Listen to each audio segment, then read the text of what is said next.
Hello there, World of Tankers, and welcome to the channel. I'm your host, World of Blitz, and in today's video, we are going to be taking a look at the Chinese tech tree light tanks that are confirmed going to be coming into the game in Update 9.7, as we can see posted by Wargaming themselves. Now, there are going to be a branch of vehicles, starting off at Tier 6, being the 5916, going to Tier 7, the WZ-131, Tier 8 is the WZ-132, and then the WZ-132A, and finishing off at Tier 10, being the WZ-132-1. Now, these are very, very nice looking vehicles. I think the whole line looks fantastic, and I cannot wait for these vehicles to be added into the game. There's a lot of people out there that say these tanks aren't going to be all too exciting, as they don't have anything really going for them, but when I break into the statistics, oh man, do they got a lot of things going for them, at least on paper. Now, this tank also has a special mechanic, kind of like the T100LT, it has to do with spotting. Instead of keeping your opponent spotted longer, this tank stays unspotted longer. So after shooting or getting detected, you're only spotted for 7 seconds instead of the normal 10. That is a 30% decrease in spotted time, which is really solid. That means that when you're using this tank, it's going to be a lot better to trick your opponents in where you're driving. I don't think it's anything game-breaking. It's definitely not like the T100LT that keeps you spotted for a whopping 20 seconds. But another nice thing is that if a T100 does shoot you, it's going to take 3 seconds off that time at 17 seconds instead of 20. Personally, I think that if a T100LT shoots this tank or any light tank, it should only be the normal 10 seconds, as it kind of defeats the purpose of having that camo and being a light, but oh well. There's actually a lot of mechanics like this already on World of Tanks PC. There's a mechanic that if you get shot, you get unspotted, or if you get spotted, you can get undetected 1.5 seconds sooner. I think you can get it down to 2 seconds if you run it in the vision slot, and as well, there's mechanics that allow you to spot your opponents 2 seconds longer, then you can add on another 2 seconds. I think at max, you can keep your opponent spotted for like 15, 16 seconds. So there's a lot of very cool mechanics in World of Tanks PC. Some of them I like, some of them I don't. I guess we'll have to see how this one is in the game of balanced, but I think it seems pretty balanced to me. There's nothing game-breaking about it.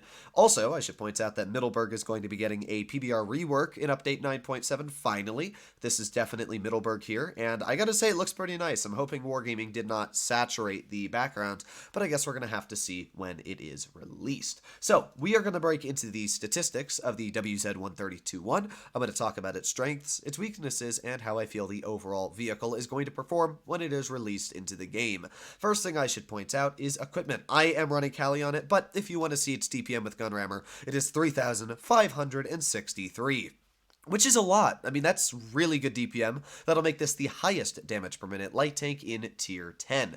If we were to compare that to, for example, the T100LT, you're sitting at 3,150 DPM. So it's not even a close comparison. This tank has a fantastic gun. Even if you're like me, running calibrated shells to increase that premium pen by a pretty decent 30 millimeters, you're still going to have about 2,800 DPM shooting heat and 3,300 DPM shooting AP. So overall, it's got a really nice gun, especially for DPM. Now, the penetration's a bit on the lower side of the standard, 242, and the premium 325 is actually pretty good. I will say, though, the HE is really nice. It's got 420 damage and 61 mils of pen. That is pretty similar to a vehicle like the T100LT, with HE having 55 mils of pen, but it's a little bit less, by quite a bit, actually. And the HE damage is the same. So, yeah, I'm actually very excited for this vehicle to sling HE into lightly armored opponents like a Leopard 1 or a Standard B. Now, when it comes to this vehicle's shell velocity, it's a bit weird. Standard is 1,163, and the heat drops down to 976. You'd think that this vehicle has really good shell velocity, but no, it's actually not bad. I mean, 1,000 is still fine, 1,163 is still fine, and if you really didn't like it, you could always run Supercharge, which I wouldn't suggest, but that'll bring it up to 1,500. But overall, I mean, it's fine on penetration. One thing you do have to keep in mind is penetration loss over distance. That's not very good. Heat obviously doesn't have any loss over distance, though, so at least if you're shooting at very far opponents, E100s or, heavies, you can load heat and you'll still 90% of the time cut right through them.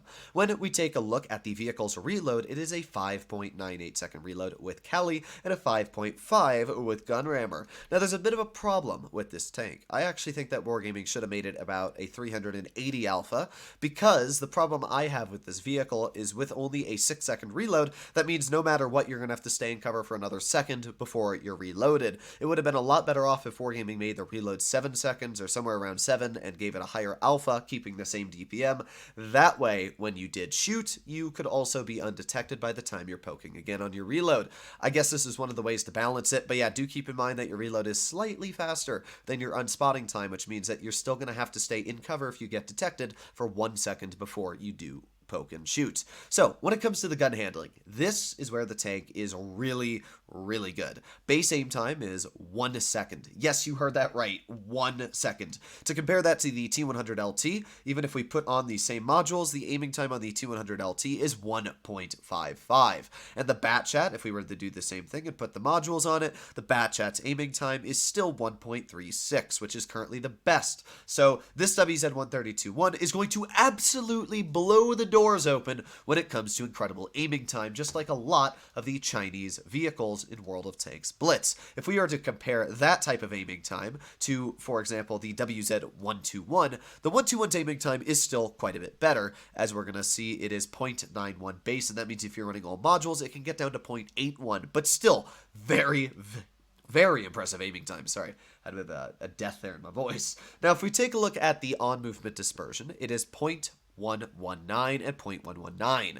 Now that looks bad. You can see it's the 5th out of the 6th worst when it comes to the lights, but to be honest, it's not that bad. If we were to get out like an average medium tank, let's just do like a normal American medium, how about an M60? We were to put on the two similar equipments. The M60 is like 0.085, which is incredibly good, but that's the second best out of all the mediums in tier 10. So it's not actually that far off from a lot of vehicles. If you wanted to do a better comparison on the majority of tanks and you did like a Vickers Light, for example, the Vickers Light is 0.14. So if you're running the aiming time and the on-movement dispersion, it's about the same. So it's pretty similar. It's not bad at all on accuracy. It's pretty dang similar to a Vickers Light. So I don't think it's bad at all. I don't think it's amazing, but it'll definitely be fine.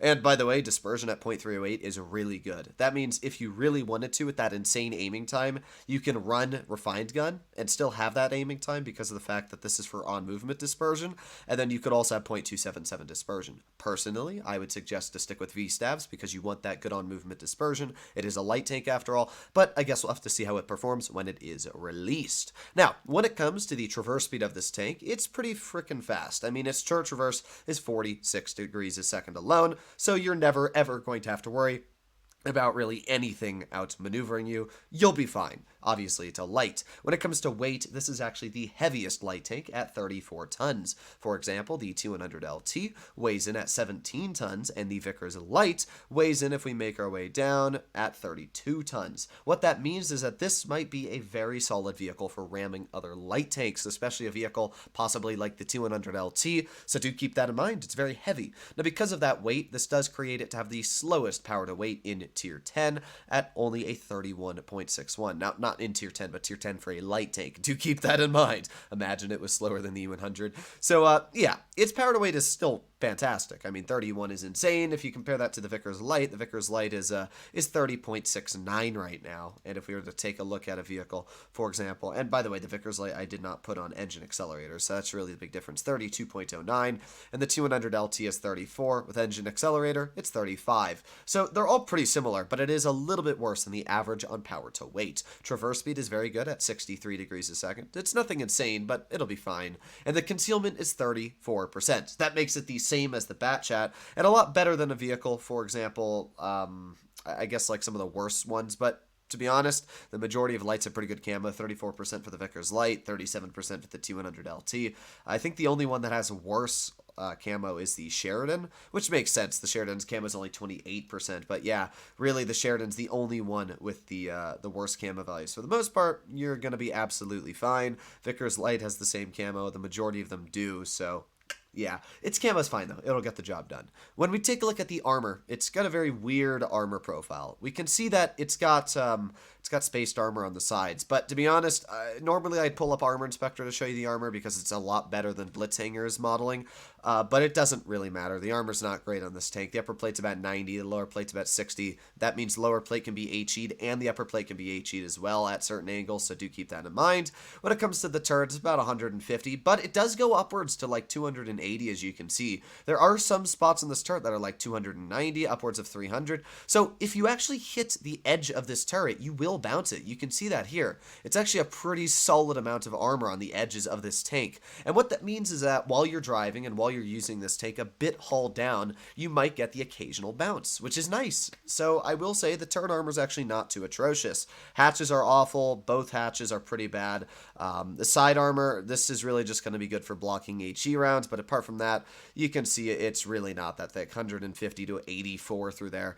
There's also spaced armor on the sides, which is nice. Again, that'll block HE shells. So really the only spots you can HE this tank is on the front, the lower plate, and the back. You're not going to want to HE it anywhere else as it's completely covered in spaced armor, which is quite nice. Now, using the gun depression, you can see it really doesn't get much, so bit of a downside there. But overall, the armor on this tank seems adequate for a light tank. I don't think it's anything strong, but I think that the turret's good enough to get a bounce here or there, and I think that this tank with the mobility it carries, the camouflage it carries, and the new spotting mechanic seems very, very cool. Overall, this is the WZ-132-1, a tier 10 Chinese light. I'll probably be playing in the update 9.7 open test fairly soon, so I'll be able to let you know at least a bit more in-depth on my opinions and feelings about this vehicle, but currently it looks really strong. I mean, a lot of people don't think the tank looks that powerful, but to me, 3,500 DPM paired with insanely good dispersion and aiming time, also paired with great mobility, great camouflage, and even decent turret armor, plus not being able to be HE'd, to me, seems very, very strong. I cannot wait for this vehicle to be released, and I think that this is going to be a pretty enjoyable light line. Let me know what you guys think about the tank in the comments down below, but at the end of the day, this is just one man's opinion. Let me know what you think about it. I'll see you in the next one. Bye-bye.